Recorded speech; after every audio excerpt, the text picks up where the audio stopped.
Que la paz del Señor sea con cada uno de ustedes, hermanos.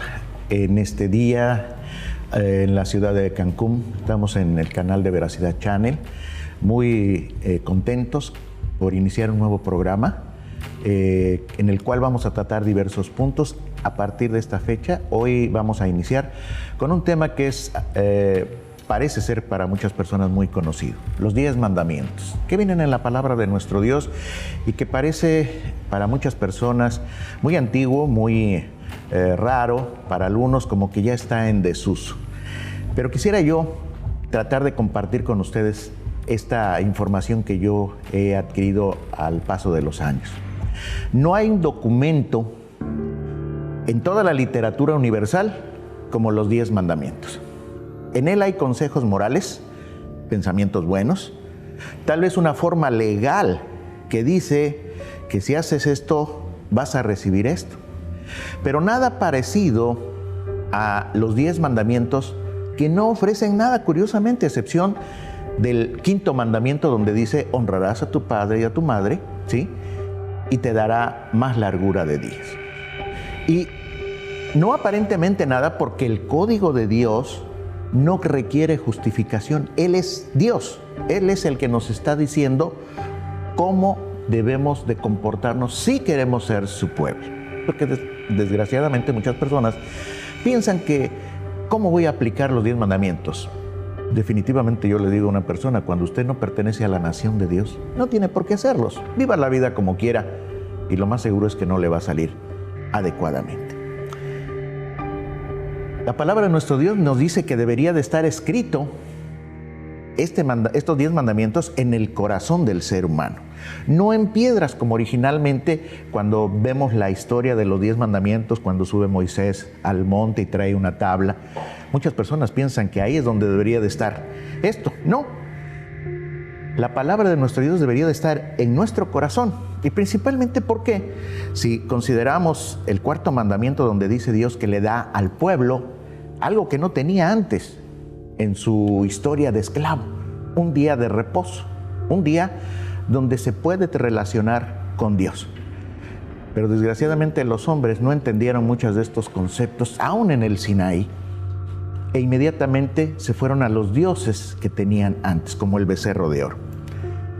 Y en la palabra de nuestro Dios nos quiere indicar cómo deberíamos de comportarnos, no siendo esclavos. En aquel entonces el pueblo de Dios era esclavo de los egipcios durante casi 210 años, y después es libre, pero esa libertad debería tener un orden, y se vuelven siervos de Dios, una connotación muy diferente a la que normalmente estamos nosotros acostumbrados.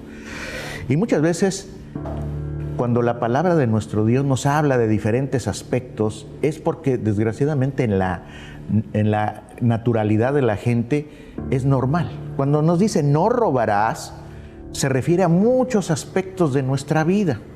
Muchas veces hoy se habla de secuestro y las personas dicen: ¿eso qué tiene que ver?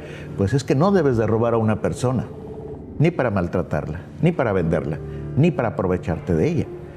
Y la palabra de nuestro Dios nos habla precisamente de eso.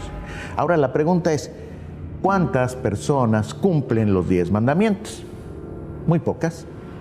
Su pueblo, el que es creyente, a medias. La mayoría, nada. Y si les preguntara yo si precisamente lo pueden hacer espiritualmente, pues menos. La mayoría de la gente ni los conoce. Cuando he tenido la oportunidad de platicar con un grupo de personas y les pregunto: ¿cuántos de ustedes se saben los 10 mandamientos? Algunos me lo dicen, vamos a decir, al tanteo. Otros más o menos salteados. Otros definitivamente nada. Pero cuando llego la pregunta: ¿y los hacen?, se quedan más pensativos que antes. Los 10 mandamientos nos hablan a partir de la escritura de Éxodo capítulo 21. Dice: y habló Dios todas estas palabras diciendo: yo soy Jehová tu Dios, que te saqué de la tierra de Egipto, de casa de servidumbre. No tendrás dioses ajenos delante de mí, no te harás imágenes ni ninguna semejanza de lo que está arriba en el cielo, ni abajo en la tierra, ni en las aguas debajo de la tierra. Ni te inclinarás a ellas, ni las honrarás, porque yo soy Jehová tu Dios, fuerte, celoso, que visito la maldad de los padres sobre los hijos hasta la tercera y cuarta generación de los que me aborrecen. Y hago misericordia a millares de los que me aman y guardan mis mandamientos. No tomarás el nombre de Jehová tu Dios en vano, porque no dará por inocente Jehová al que tomare su nombre en vano. Acuérdate del día de reposo para santificarlo, porque en 6 días trabajarás y harás toda obra, mas el séptimo día será día de reposo para Jehová tu Dios. No hagas en él obra alguna, ni tu hijo, ni tu hija, ni tu siervo, ni tu criada, ni tu bestia, ni tu extranjero que está dentro de tus puertas, porque en 6 días hizo Jehová Dios los cielos y la tierra, el mar y todas las cosas que en ella hay, y reposó en el séptimo día. Por tanto, Jehová bendijo el día de reposo y lo santificó.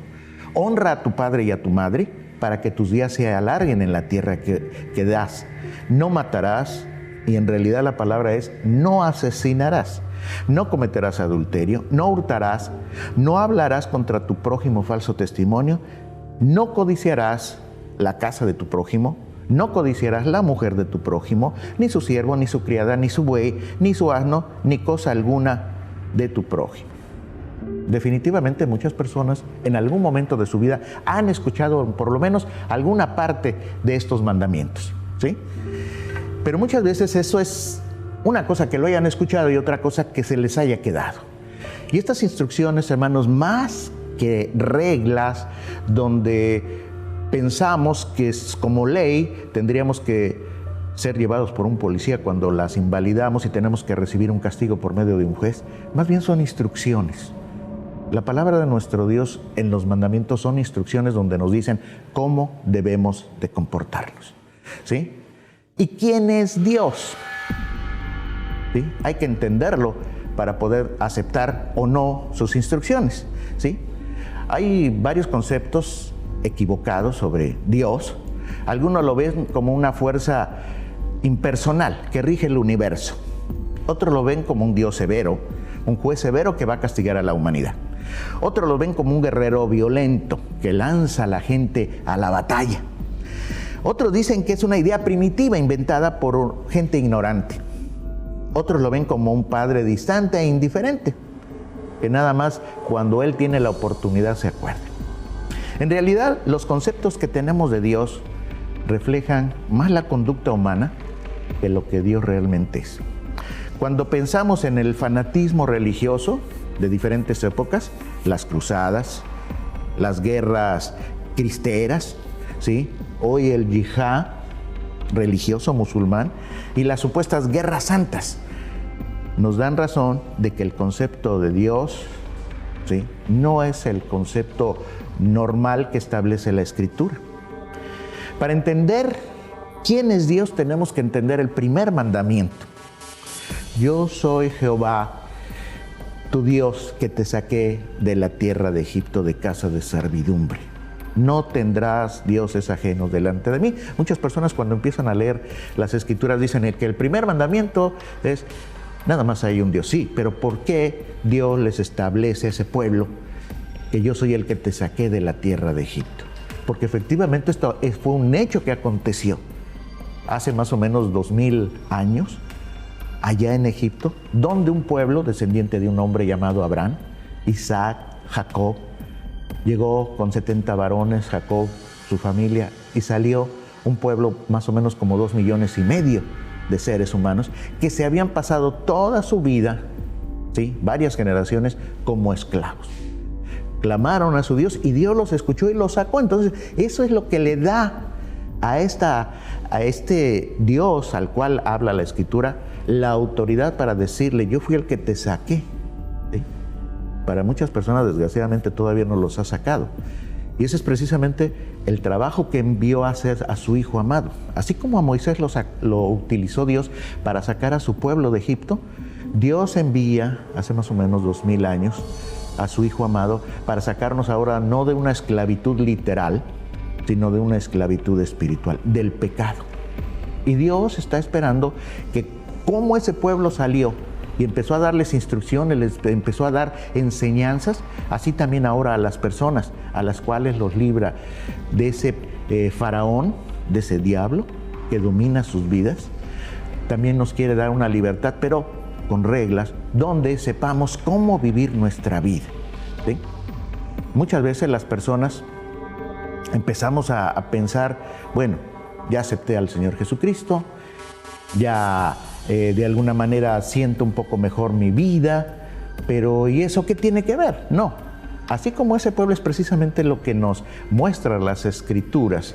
Dice que toda la Escritura quedó ahí para nuestra enseñanza, para nuestra manera de entender las cosas y aplicarlas en nuestro tiempo, ¿sí?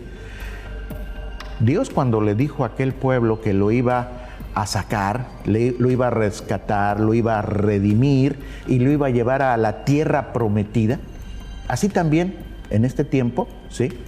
Dios nos está prometiendo, ¿sí?, que nos va a rescatar de nuestra manera de ser, ¿sí? Nos va a sacar del lugar de aflicción, de problemas, de dificultades, y nos va a redimir. La palabra redimir implica que alguien pague por nosotros las culpas o las deudas que tengamos. Y en este caso es el Señor Jesucristo. Y después nos dice que nos va a llevar a la tierra prometida. No es que nos vaya a llevar a otro país ajeno al que vivimos, sino nos va a llevar a una situación diferente, y cuando termine nuestra existencia, a una situación de vida eterna, ¿sí? Entonces, muchas veces las personas, cuando les empezamos a platicar sobre estos mandamientos, se les hace difícil. Cuando estaba el pueblo de Israel en el monte Sinaí y escuchaban la voz de Dios, porque no vieron más que nada más escucharon, era para ellos impresionante. Dicen que mejor prefirieron decirle a Moisés, ¿sabes qué? Ve tú y sigue hablando con Dios porque nosotros vamos a morir.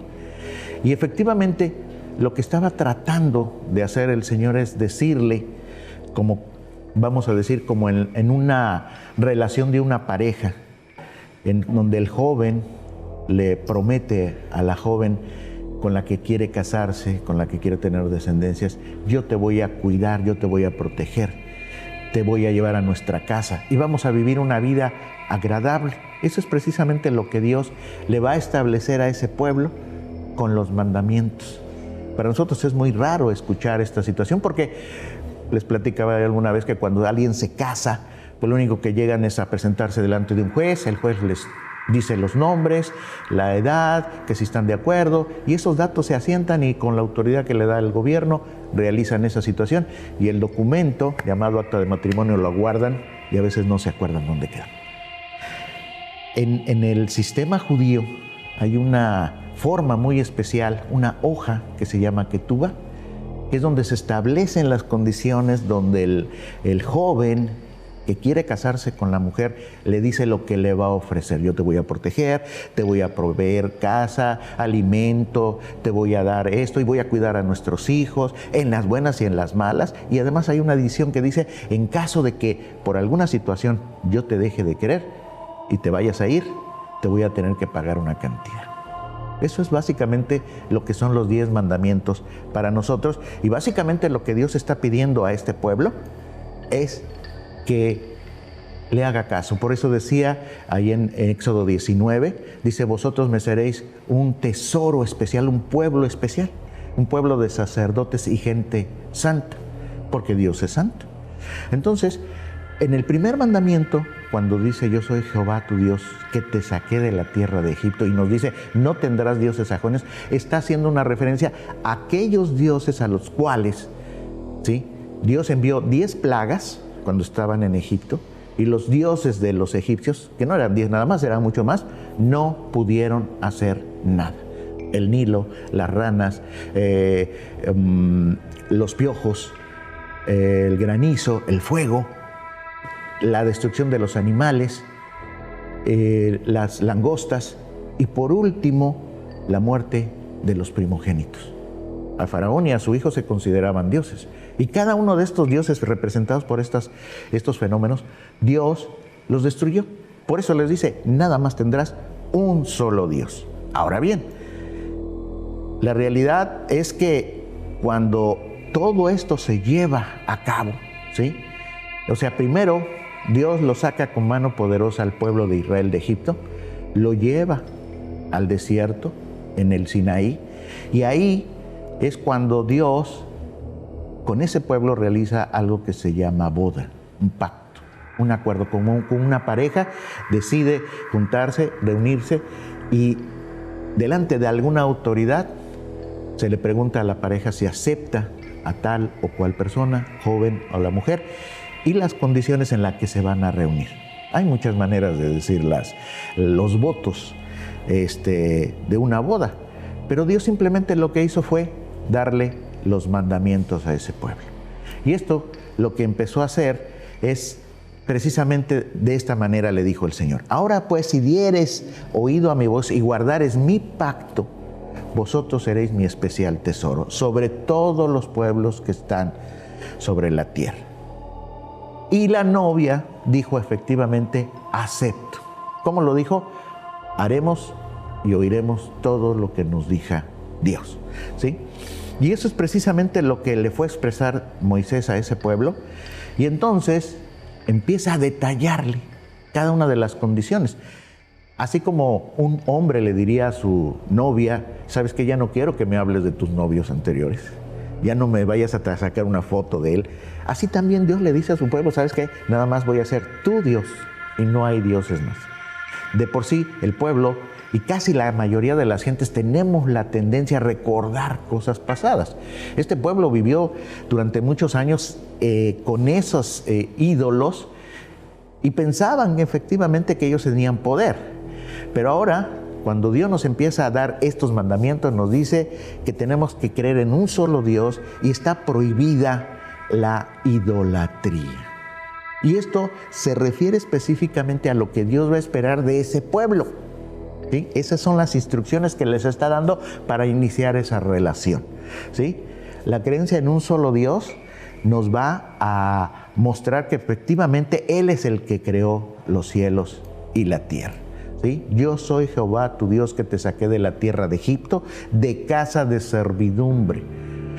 Hoy, hermanos, cuando se les habla a las personas y les decimos que Dios los ama y que Jesús puede sacarlos de ese Egipto espiritual que es el pecado, la manera tan vaga de vivir, porque a veces, sinceramente, hermanos, actuamos como si fuéramos animalitos, nos levantamos, se arreglan, van a trabajar y tratamos de hacer la vida como podemos, no como dice la palabra de nuestro Dios.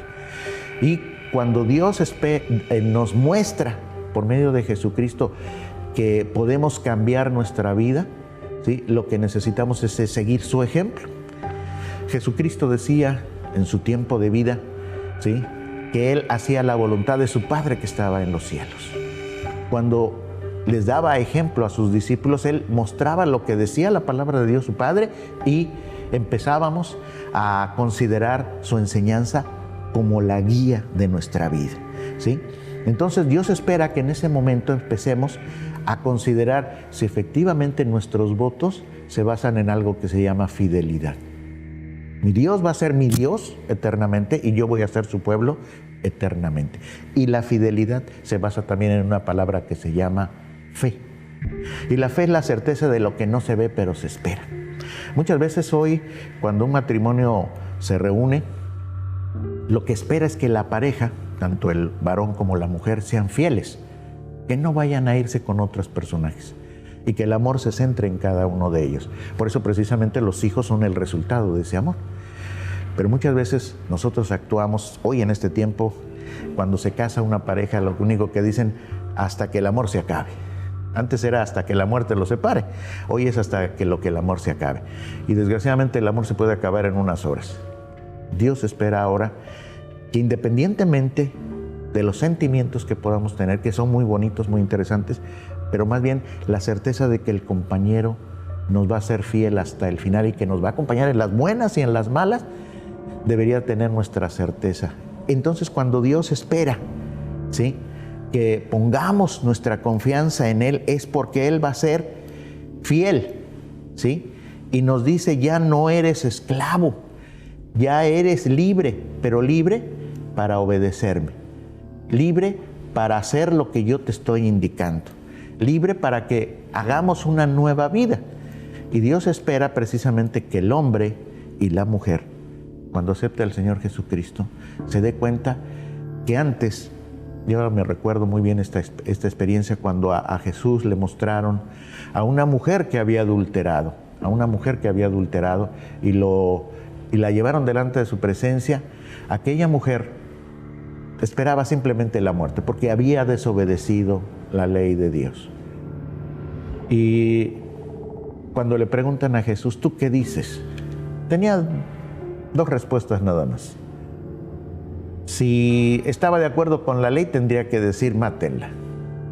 Y ellos le iban a decir, ¿dónde está el amor que predicas? Y si les decía, no la maten, pues a él también lo iban a apedrear. Pero él consideraba lo que había en el corazón de cada persona y le dijo, el que esté libre de culpas, que lance la primera piedra. Nadie la tiró y se fueron. Y le pregunta a la mujer, ¿dónde están los que te acusan? No están. ¿Ninguno te acusó? ¿No? Ni yo tampoco. Vete y no peques más. Ese es el amor que muestra Dios para con los seres humanos, que aún teniendo una situación difícil, Dios puede cambiarla. Y eso es lo que estamos en este tiempo, hermanos, tratando, en la medida que nos es posible de comprender la palabra de Dios, de hacer nuestra parte. Dios quiere que seamos parte de su vida, parte de esa esposa espiritual a la cual se refería Pablo cuando dice que os mostraré como una virgen pura, sin manchas, sin arrugas, vestida especialmente para una boda. Y es interesante, hermanos, que en la palabra de nuestro Dios todo empieza en una boda. En el paraíso, Dios creó al hombre, a la mujer, y dijo en ese momento, por esto dejará el hombre a su padre y a su madre y se unirá a su mujer y serán una sola carne. Después, durante toda la etapa de este pueblo allá en Egipto, se habla de una boda. Cuando llega al libro de Éxodo capítulo 20, se habla de una boda cuando está Moisés en el monte recibiendo las instrucciones para con su pueblo, para indicarles cómo se debía comportar ese pueblo, esa novia. Y después vemos en la historia las consecuencias de esa esposa, de esa mujer que no quiere obedecer a su pueblo y las consecuencias que trae. Pero nos puede aparecer algo muy importante, muy interesante. Al final de la escritura en Apocalipsis nos habla de que va a haber una boda, las bodas del Cordero. Y en esas bodas va a haber un varón y va a haber una mujer. Jesús es el varón, el nuevo Adán, que nos redime, que nos cambia, que nos transforma. Y ahora nos va a decir que efectivamente necesitamos aprender una nueva vida. Y empezamos con este objetivo al tener nada más un solo Dios, un solo amor, por medio de nuestro amado Salvador Jesucristo. Hoy, hermano, yo te invito, en el nombre del Señor Jesucristo, a que empieces a pensar. Tu vida puede seguir siendo la de un esclavo en el pecado, porque no tienes el concepto de cómo vivir, de cómo hacer las cosas, de cómo pensar en tu vida diaria. Y no tan solo te afecta a ti, te afecta a tu esposa, a tus hijos, a tu familia, aún a la sociedad. Pero cuando empezamos a pensar en que Dios quiere cambiar nuestra vida y quiere ser parte de nuestra vida, necesitamos empezar a tener una instrucción. Y la primera instrucción es, nada más hay un solo Dios verdadero y no hay que poner nuestra mirada en otro. Y el medio es el Señor Jesucristo. Él dijo, yo soy el camino, la verdad y la vida, y nadie viene al Padre. Hoy estamos iniciando estas pláticas sobre estos temas, los 10 mandamientos, y vamos a tratar de profundizar un poco más en cada uno, cambiando un poco el concepto, porque muchas veces la manera como se vivió en el tiempo en el desierto y después el pueblo de Israel, aún en este tiempo, a veces para muchos de nosotros es ajeno, es extraño. Precisamente por eso tenemos que volver un poquito a las raíces del origen de la creencia de Dios. no un judaísmo, no un protestantismo, un catolicismo, sino a lo que dice la palabra de nuestro Dios. Jesús nos dejó este consejo muy sencillo: escudriñad las Escrituras, porque a vosotros os parece que en ellas se halla la vida eterna, y ella es la que da testimonio de mí. Y ejemplo nos ha dado para que así como Él la hace, nosotros hagamos. Vamos aprendiendo y vamos a ver que, como decía el Señor Jesucristo, solo hay un Dios. Está en el cielo y nosotros ahora necesitamos volver nuestra mirada hacia lo alto, no hacia lo bajo. Necesitamos volver nuestra mirada donde están las instrucciones, y las instrucciones están en la palabra de nuestro Dios. A veces nos pasa que no entendemos muchas cosas, que consideramos algunas cosas como muy difíciles de hacer, pero el mismo Señor Jesucristo nos decía que lo que para nosotros es imposible, para Dios no es imposible. Vamos a empezar este camino a los 10 mandamientos, hermanos, a los cuales yo los invito, y esperemos en la próxima plática podamos continuar ampliando un poco más este tema. Les agradezco su atención y el Señor los bendiga. Shalom.